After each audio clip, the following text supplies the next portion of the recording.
બની ના જાઓ તમને પૈસાની કિંમત કઈ.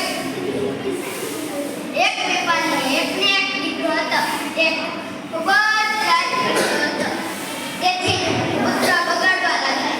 તો પછી પિતાએ કહ્યું કે જે કાંઈ મારું છે તે બધું તારું જ છે. એક શરત કે તારે મને કમાવીને બતાવવું પડશે.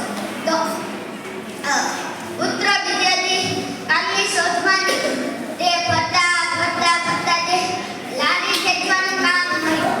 એક ગોડાઉનમાંથી બીજા ગોડાઉનમાં મૂકવાનું કામ આવ્યું. તે સાંજે પાછો આવી તેના પિતાને રૂપિયો આપ્યો.